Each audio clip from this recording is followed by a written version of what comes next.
आज हम लोगों ने अपना थर्ड लेक्चर देखना है मेंसुरेशन 2D पर। मेंसुरेशन के पहले लेक्चर में हम लोगों ने देखा था ट्रायंगल क्या है, कितनी तरह की ट्रायंगल है, कितनी तरीके से एरिया निकाला जा सकता है। दूसरे लेक्चर में हम लोगों ने सीखा था कि व्हाट इज सर्कल, सर्कल क्या है, डेरिवेट कैसे हुआ है, एरिया क्या है। सर्कल से रिलेटेड 3 तरह के एरिया आप लोगों ने पढ़े थे, सेक्टर क्या है, सेगमेंट क्या है, वो सारी चीजें आप लोगों ने पढ़ी। आज हम लोग पढ़ते हैं क्वाड्रिलेटर। क्वाड्रिलेटर का मतलब क्या है? Quadrilateral is a part of polygon. अब सबसे पहले पॉलीगन क्या है? पॉलीगन होता है any close figure having more than 2 sides. 2 से ज्यादा साइड्स होंगी अगर किसी भी क्लोज फिगर की, तो वो आप लोगों का पॉलीगन कहलाएगा। जैसे कि पॉलीगन का पहला केस बनता है ट्रायंगल, जो आप लोग पढ़ चुके हो। 3 साइड है तो इसको ट्रायंगल बोल दिया जाता है, 4 साइड है तो क्वाड्रिलेटर बोल दिया जाता है। अब इस 4 साइड वाले क्वाड्रिलेटर में अलग अलग टाइप होते हैं। 5 टाइप आप लोगों को यहाँ पर पढ़ने हैं। रेक्टेंगल क्या है, स्क्वायर क्या है, पॉलीगन क्या है, सॉरी पैरेललोग्राम क्या है, रोम्बस क्या है और ट्रेपेजियम क्या है। फिर उसके बाद 5 साइड है तो पेंटागन, 6 साइड है तो हेक्सागन, 7 साइड है तो सेप्टागन, 8 है तो ऑक्टागन, इस तरह से। तो आज हम लोग 3 साइड तो पढ़ चुके हैं पहले लेक्चर में। आज हम लोग पढ़ेंगे 4 साइड वाला, यानी कि क्वाड्रिलेटर पर बात करेंगे कि क्वाड्रिलेटर में क्या क्या आ सकते हैं और उनके एरिया आप लोगों को कैसे फाइंड आउट करना है। सबसे पहले सबसे बेसिक दैट इज रेक्टेंगल।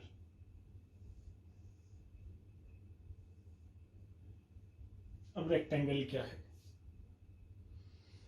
कैसे किसी फिगर को देखकर बताया जा सकता है कि ये रेक्टेंगल है कि नहीं है।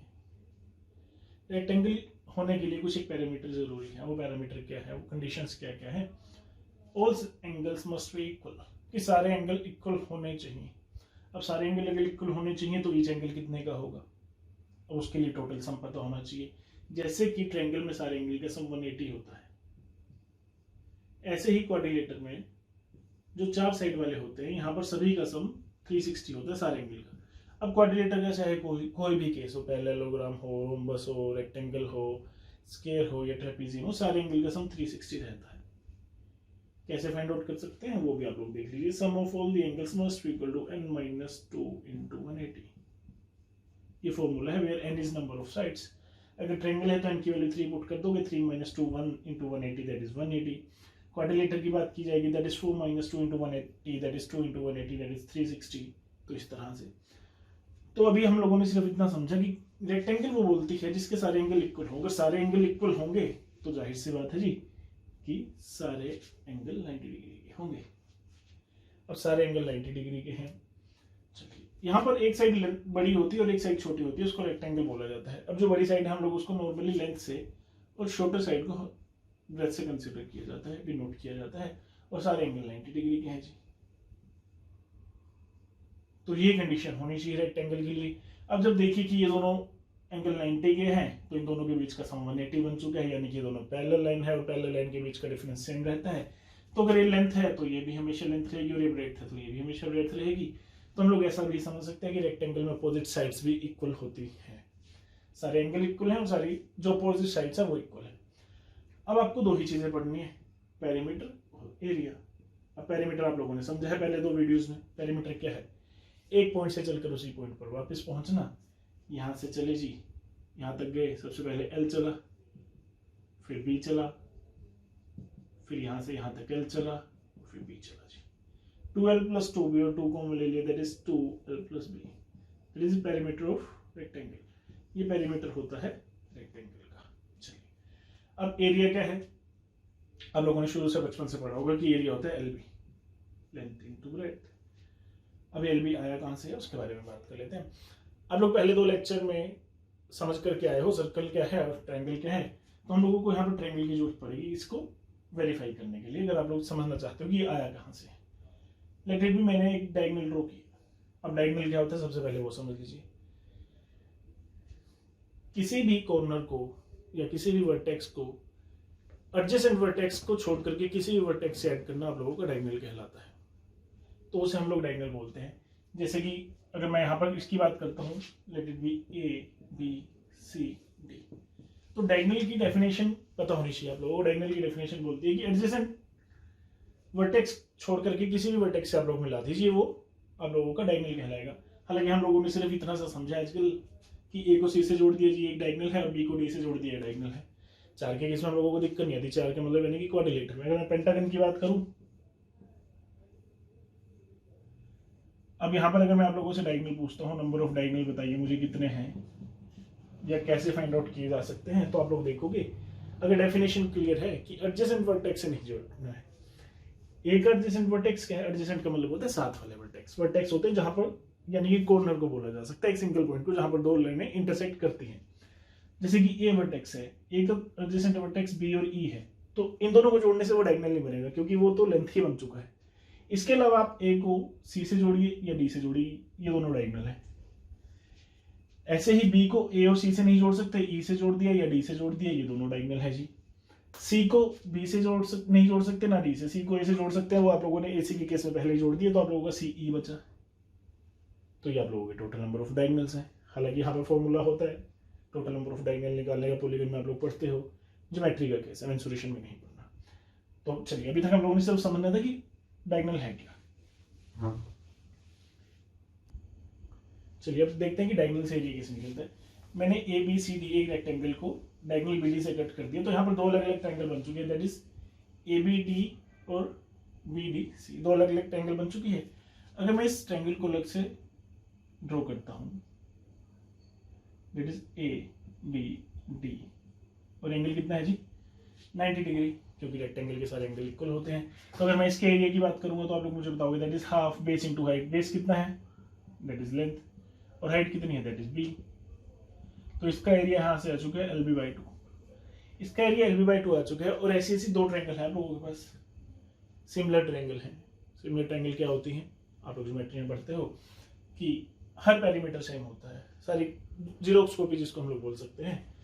तो अगर सिमिलर ट्रायंगल है तो दोनों का एरिया सेम रहेगा, इसका L/2 है तो उसका भी L/2 रहेगा। ऐसी दो ट्रायंगल को जब आप लोग जोड़ोगे L/2 + L/2 तो वो LB के इक्वल हो जाएगी, जो कि एरिया ऑफ रेक्टेंगल हम लोग बचपन से पढ़ते हैं, जिसको हम लोगों ने जस्ट आज तक याद ही किया था। चलिए, तो रेक्टेंगल में आप लोगों को पेरीमीटर और एरिया दो ही चीजें पढ़नी होती हैं, ठीक है। इसके बाद हम लोग देखते हैं कि पैरेललोग्राम क्या होता है। देखिए, आप लोगों ने आज तक पैरेललोग्राम पढ़ा जरूर होगा कि पैरेललोग्राम क्या है, प्रॉपर्टीज पढ़ी होंगी, एंगल्स की प्रॉपर्टी क्या है, साइड्स की प्रॉपर्टी क्या है, पर अब तक समझा नहीं होगा कि पैरेललोग्राम बनता कैसे है। आज उस चीज को समझते हैं कि पैरेललोग्राम कैसे बनता है। देखिए, पैरेललोग्राम हमेशा ही रेक्टेंगल से बनता है। ये एक रेक्टेंगल है, मान लीजिए मैं इसका एक पॉइंट फिक्स कर देता हूँ, पॉइंट ए। इस पॉइंट को अगर मैं फिक्स कर देता हूँ, that is your rectangle, that is your parallelogram. अगर मैं इस पॉइंट को फिक्स कर देता हूँ, यहां से एक फोर्स लगाता हूँ, तो आप लोग क्या देखोगे कि जो साइड्स है रेक्टेंगल की, उनके बीच का एंगल चेंज हो जाएगा। एंगल चेंज हो जाएगा क्यों? क्योंकि ये पॉइंट तो फिक्स है, पर ऊपर फिक्स नहीं है, तो वो टिल्ट हो जाएगा। वो कुछ ना कुछ फिगर इस तरह से हो जाएगा, थोड़ा सा टिल्ट हो जाएगा, ठीक है। जब वो फिगर टिल्ट होगा तो वो कुछ ऐसी शेप ले लेगा जी।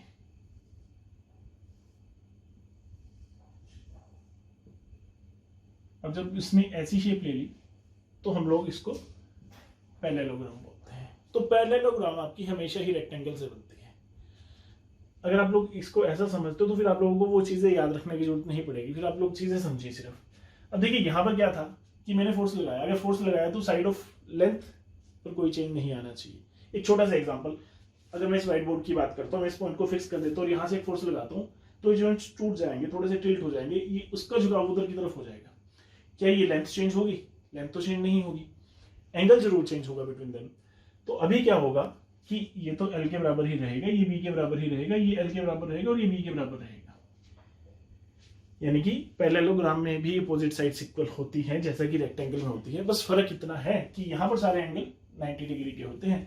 अब जब मैंने यहाँ पर फोर्स लगाया है, ये टिल्ट हो चुके हैं, तो ये एंगल 90 से थोड़ा सा छोटा हो गया, तो ये आप लोगों का एंगल 90 से छोटा हो गया, जिसको हम लोग एक्यूट एंगल भी बोलते हैं।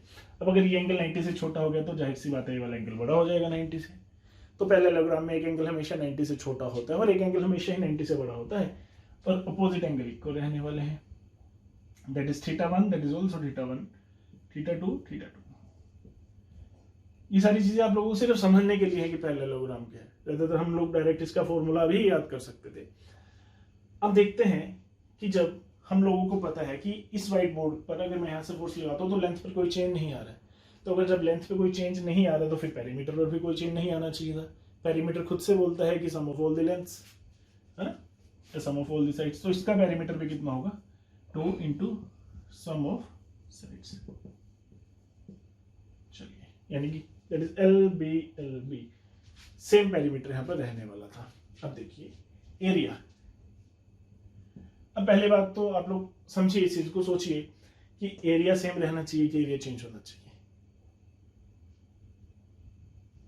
अब एक बात है कि जब ये एंगल 90 से कम हो गया है, जब एंगल 90 से कम हो गया है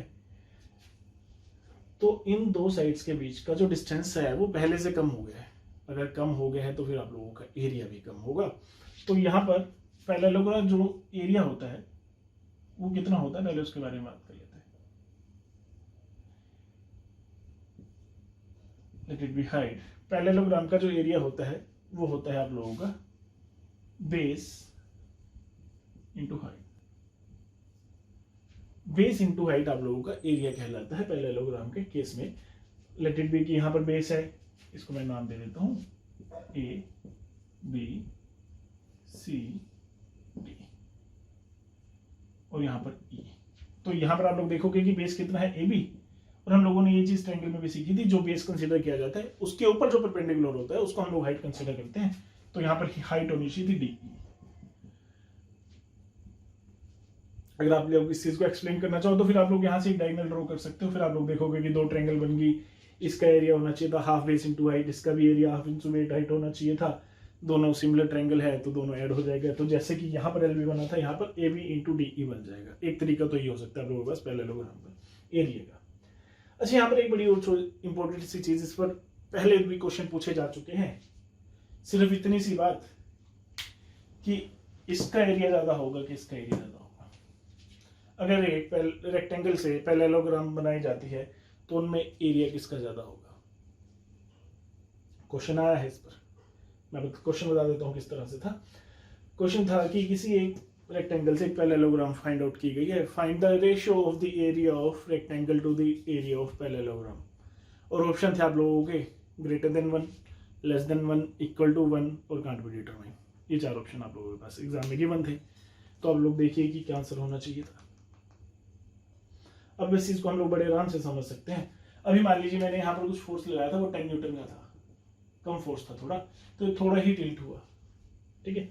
अगर मैं उस फोर्स को ज्यादा लगा देता, मान लीजिए 10 न्यूटन ना कर करके 1000 न्यूटन कर देता, तो आप लोग देखोगे कि ज्यादा टिल्ट हो जाएगा। तो आप लोगों की पैरेललोग्राम का कुछ शेप इस तरह से हो जाएगा। जितना ज्यादा फोर्स लगेगा ये वाला एंगल उन दोनों के बीच का कम होता चला जाएगा, ये वाला एंगल बढ़ता चले जाएगा, इन दोनों का डिस्टेंस कम होता चले जाएगा। इससे भी ज्यादा फोर्स लगा दूंगा तो एक पॉइंट ऐसा आ जाएगा कि ये एक दूसरे के ऊपर ही आ जाएगी साइड से, यानी कि एरिया जीरो हो जाएगा। यहाँ पर मैक्सिमम था, यहाँ पर थोड़ा सा कम हुआ, यहाँ पर और कम हुआ, यहाँ पर फिर मिनिमम हो जाएगा, जीरो हो जाएगा। यानी कि जैसे जैसे फोर्स लगता रहेगा आप लोगों का एरिया कम होता रहेगा। समझ में आ गई है तो अच्छी बात है, नहीं तो आप लोग हमेशा याद रखोगे area of rectangle always greater than area of parallelogram. ऐसा नहीं है कि कोई भी रेक्टेंगल कोई भी पैरेललोग्राम हो, अगर एक ही रेक्टेंगल से पैरेललोग्राम बनाई जाए या कंडीशन गिवन हो कि सेम पेरीमीटर है, आप लोगों को ऐसे पूछ लिया जाएगा कि रेक्टेंगल और पैरेललोग्राम है सेम पेरीमीटर के, बताइए एरिया किसका मैक्सिमम होगा। हालांकि इसके साथ वो स्क्वायर और रोम्बस भी डाल सकता है, वहां पर उनकी रेशियो पूछ सकता है, उनको सेंडिंग ऑर्डर में पूछ सकता है, डिसेंडिंग ऑर्डर में पूछ सकता है। तो ये बेसिक सी चीजें हैं छोटी छोटी जो आप लोगों को क्लियर होनी चाहिए। चलिए, अब एरिया ऑफ पैरेललोग्राम एक तरीके से और निकाल सकते हैं, उसके बारे में बात कर लेते हैं। देखिए, एक तरीका तो डायरेक्ट यही हो गया। अब दूसरा तरीका देख लीजिए, यहाँ पर क्या हो सकता था। मैं पैरेललोग्राम फिर से ड्रॉ करता हूँ।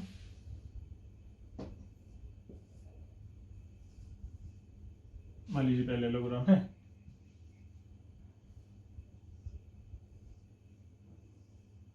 अब इसका एरिया कैसे निकाला जा सकता था।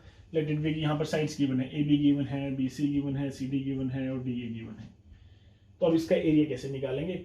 देखिए, एरिया के लिए हम लोगों को पता है कि A B into D E होता है, that is base into height. अगर हाइट ही गिवन नहीं है तो फिर हम लोग एरिया कैसे निकालेंगे। तो फिर एरिया निकालने के लिए आप लोगों को दो चीज़ों में से एक चीज़ उस एग्जामिनर को देनी ही पड़ेगी, अदरवाइज आप लोगों से एरिया पूछ नहीं सकता। या तो वो आपको हाइट देगा तो आप लोग डायरेक्ट बेस इंटू हाइट कर दोगे, या फिर उसको कोई डायगोनल देना पड़ेगा। लेट इट बी कि मैंने बी डी आप लोगों को दे दिया है, दोनों साइड्स पता है। अगर आपको ए बी भी पता है, ए डी भी पता है और डायगोनल भी पता है, तो फिर आप लोग क्या करोगे, इस ट्रायंगल का एरिया निकाल लोगे। अब इस ट्रायंगल का एरिया कैसे निकालोगे? आप लोगों ने सेकंड टाइप पढ़ा था ट्रायंगल के केस में, हीरोइंस फार्मूला। हीरोइंस फार्मूला में आप लोगों ने पढ़ा था s minus a, s minus b, s minus a. चलिए, यहां से आप लोग एक ट्रायंगल का एरिया निकाल सकते हो और आप लोग उसका डबल कर दोगे तो आप लोगों का एरिया ऑफ पैरेललोग्राम का रहेगा। यानी कि मैं इसके आगे सीधा सीधा 2 लगा देता हूँ क्योंकि 2 ऐसे ट्रायंगल का निकालना पड़ेगा। तो पैरेललोग्राम का एरिया निकालने के 2 ही तरीके हो सकते हैं, या तो बेस के साथ हाइट गिवन होगी या एक साइड एक डायगोनल गिवन होगा। आप दोनों में से कहीं से भी निकाल सकते हो। चलिए, तो ये था जी रेक्टेंगल, और रेक्टेंगल से हम लोगों ने पैरेललोग्राम बनाना सीखा। अब हम लोग देखते हैं कि अगर मैं एक रेक्टेंगल में, अभी मैंने रेक्टेंगल में सिर्फ एंगल सेम किए थे और साइड्स अलग अलग थी तो हम लोग उसको रेक्टेंगल बोल पा रहे थे। अब अगर मैं एंगल्स के साथ साथ साइड्स को भी सेम कर देता हूं तो उसका नया नाम आएगा हम लोगों के सामने, दैट इज स्क्वायर। तो जहां पर सारे एंगल और सारी साइड सेम होती हैं उसको हम लोग स्क्वायर बोलते हैं। तो अब पेरीमीटर कितना होगा? लेट इट बी एक साइड एक इक्वल है। अगर एक साइड ए है तो दूसरी भी ए होगी जी, तीसरी भी ए होगी, चौथी भी ए होगी। तो पेरीमीटर कितना हो जाएगा? 4a, क्योंकि पेरीमीटर होता है sum of all the sides. अब एरिया कितना हो जाएगा? देखिए वहां पर l इंटू बी था क्योंकि बीच में एंगल 90 है, एंगल तो यहाँ भी 90 है, तो यहाँ पर a इंटू ए होना चाहिए था, तो एरिया हो जाएगा ए स्क्वायर। ठीक। अब तीसरी चीज यहाँ पर कि एक और तरीका क्या है एरिया निकालने का, उसके बारे में बात कर लेते हैं। रेक्टेंगल में आप लोगों के क्या है कि डायगोनल जो है आप लोगों के इक्वल होते हैं। रेक्टेंगल में हमेशा ही डायगोनल इक्वल होते हैं। मान लीजिए रेक्टेंगल है, ये डायगोनल इक्वल है। ये इस व्हाइट बोर्ड की बात करता हूँ, मैं इस कॉर्नर को उस कॉर्नर से मिलाऊंगा और उस कॉर्नर को उस कॉर्नर से मिलाऊंगा तो दोनों की लेंथ सेम होगी, यानी कि डायगोनल इक्वल है। पर ये इंटरसेक्ट नहीं करते 90 डिग्री पर, तो यहाँ पर आप लोग एरिया डायगोनल के हिसाब से नहीं निकाल सकते हो। स्क्वायर में ऐसा नहीं है जी। स्क्वायर में क्या है कि ये एंगल, ये जो डायगोनल है इंटरसेक्ट करते हैं 90 डिग्री पर। अगर 90 डिग्री पर इंटरसेक्ट कर सकते हैं तो आप लोग फिर यहाँ से फिर से एक्सप्लेनेशन के लिए जाओगे, 2 अलग अलग ट्रायंगल बनाओगे। लेट इट बी एबीडी की मैं बात कर लेता हूँ, तो उस केस में क्या होगा? अगर मैं यहाँ पर ट्रायंगल एबीडी की बात करता हूँ तो मैं देखूंगा कि बीडी बेस है और AO, let it be point O, AO उस पर परपेंडिकुलर है, तो वहां से आप लोग एरिया निकाल लोगे, उसका डबल करोगे तो फिर वो पूरे स्क्वायर का एरिया हो जाएगा। तो आप लोग डायरेक्ट याद रख सकते हो, that is D square divide by 2। Diagonal का स्क्वायर डिवाइड बाय 2 ये भी एरिया ऑफ स्क्वायर होता है। तो ये 2 तरीके आप लोगों के पास एरिया ऑफ स्क्वायर के हो सकते हैं जी। चलिए, अब हम लोग समझते हैं कि रोम्बस क्या है। रेक्टेंगल पर अगर मैंने फोर्स लगाया तो पैरेललोग्राम बना, स्क्वायर पर अगर मैं फोर्स लगाता हूं तो वो रोम्बस बन जाएगी। फिर से मान लीजिए मैंने पॉइंट फिक्स कर दिया, यहाँ पर एक फोर्स लगाया,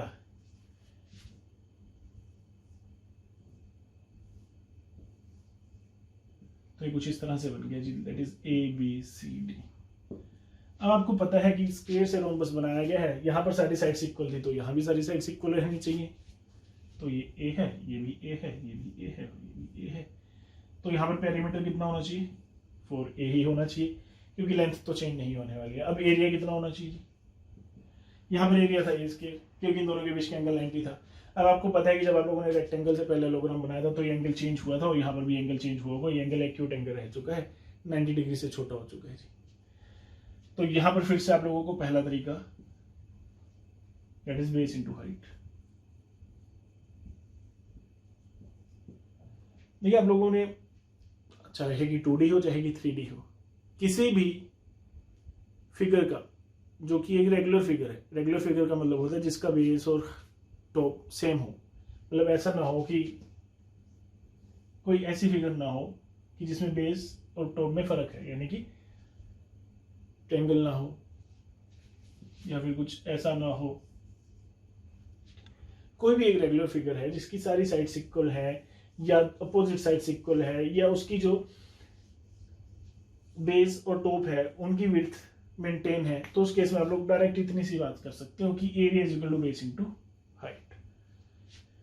तो यहाँ पर आप लोग एरिया निकाल सकते थे बेस इनटू हाइट, जैसा कि आप लोग पैरेललोग्राम में निकालते थे। दूसरा तरीका पैरेललोग्राम में आप लोगों ने सीखा था हीरोइंस फॉर्मूला लगाकर, वो भी आप लोग लगा सकते थे।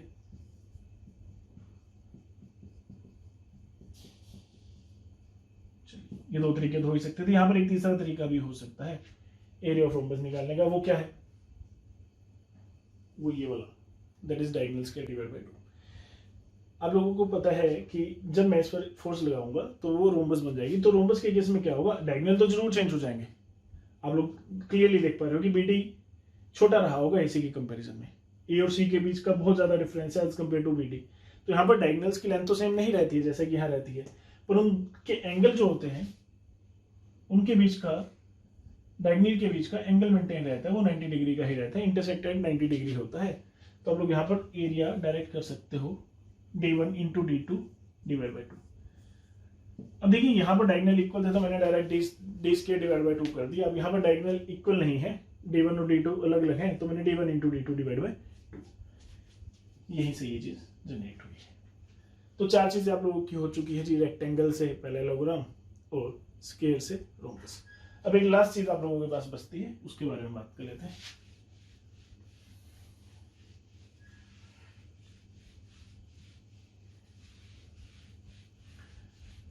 अब लास्ट चीज आप लोगों के पास बचती है, दैट इज ट्रेपेजियम। अब ट्रेपेजियम क्या होता है, ट्रेपेजियम होता है जी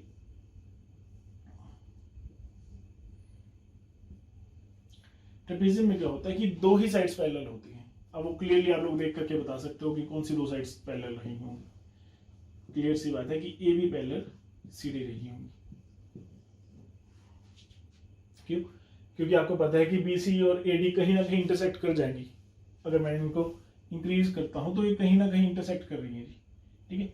और जो लाइंस इंटरसेक्ट कर जाती है वो पैरेलल नहीं कहलाती है। पैरेलल की डेफिनेशन डायरेक्ट इतनी सी है कि जो डिस्टेंस है वो मेंटेन रहना चाहिए स्ट्रेट लाइंस के बीच में, ठीक है। हालांकि मैंने बहुत से बच्चों को देखा है कि वो सड़क को पैरेलल बताते हैं कि एक कॉर्नर दूसरे कॉर्नर से कभी मिल ही नहीं पाता, या फिर वो रेलवे ट्रैक को पैरेलल लाइन बताते हैं कि एक पटड़ी दूसरी पटड़ी से कभी मिल ही नहीं पाती, पर एक्चुअल में पैरेलल लाइंस नहीं है। पैरेलल लाइंस के लिए पहली कंडीशन तो वो लाइन होनी चाहिए, एक स्ट्रेट लाइन होनी चाहिए। अब रोड तो आप लोगों का जिगजैग हो सकता है, पटड़ी भी आप लोगों की जिगजैग हो सकती है, तो पैरेलल लाइंस का एग्जांपल नहीं होता है, ठीक है। तो यहाँ पर ट्रेपेजियम क्या होता है कि दो ही साइड्स पैरेलल होनी चाहिए, ठीक है। अब इसमें पार्ट्स बन सकते हैं, रेगुलर ट्रेपेजियम अलग हो सकता है, नॉन रेगुलर अलग हो सकता है, पर केस सभी का एक ही रहेगा, एरिया निकालना। सबसे पहले पेरीमीटर आप सभी को क्लियर है, sum of all the sides.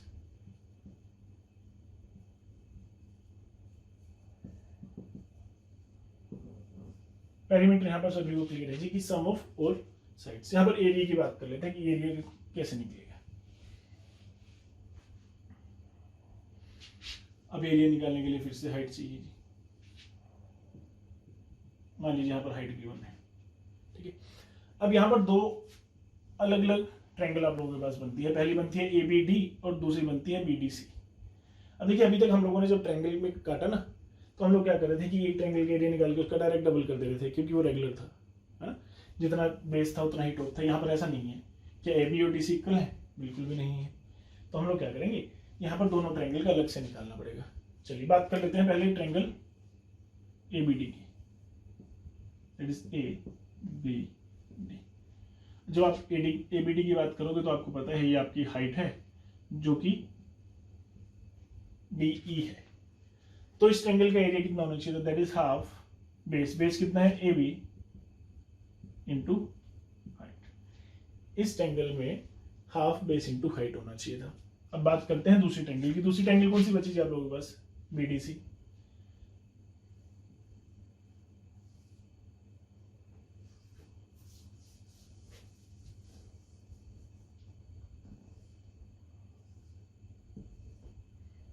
That is D B सी।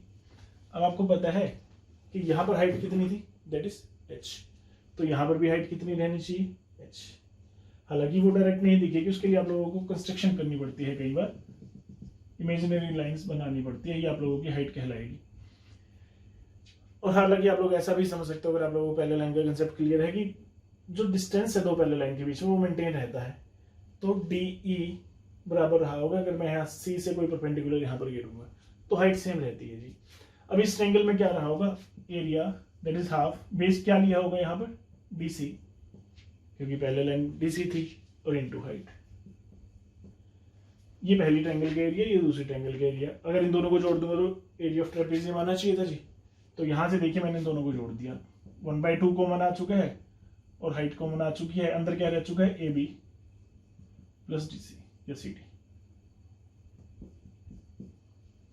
तो आप लोगों का एरिया ऑफ ट्रेपेजियम होता है, जो आप लोगों ने अक्सर ऐसा पढ़ा होगा, half into sum of parallel side into height. तो ये सम ऑफ पैरेलल साइड्स ही है जी, ये आप लोग डायरेक्ट याद रख सकते हो कि आप लोग हाफ करोगे सम ऑफ पैरेलल साइड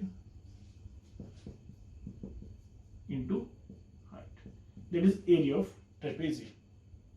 ठीक, या फिर एक दूसरी कंडीशन हो सकती है, वो फिर वहां पर आप लोगों को डायगोनल गिवन होगा अगर हाइट गिवन नहीं है।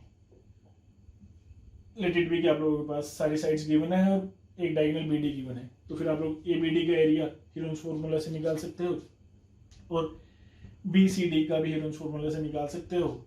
इस केस में आप लोगों को डबल नहीं करना है क्योंकि दोनों इक्वल नहीं है, बस दोनों का अलग से निकालिए और दोनों को ऐड कर दीजिए, वो आप लोगों का एरिया ऑफ ट्रेपेजियम कहलाएगा। हालांकि अगर आप लोगों के पास क्वेश्चन आएगा तो वो पैरेलल लाइंस पर ही आ जाएगा, ट्रेपेजियम में ज्यादा नहीं पूछता है एग्जामिनर।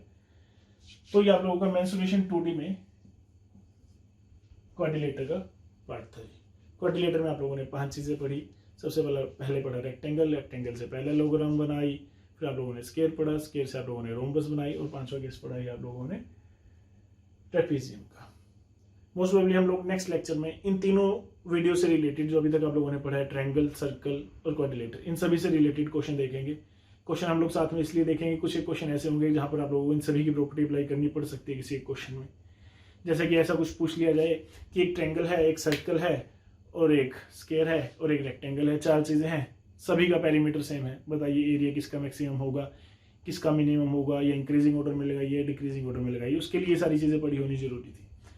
तो नेक्स्ट लेक्चर तक आप लोग ये तीनों वीडियोस अच्छे से देखिए, ये सारे कंसेप्ट आप लोगों को क्लियर होने चाहिए। हम लोग क्वेश्चंस के लिए चलेंगे, तब तक पढ़ते रहिए। All the best.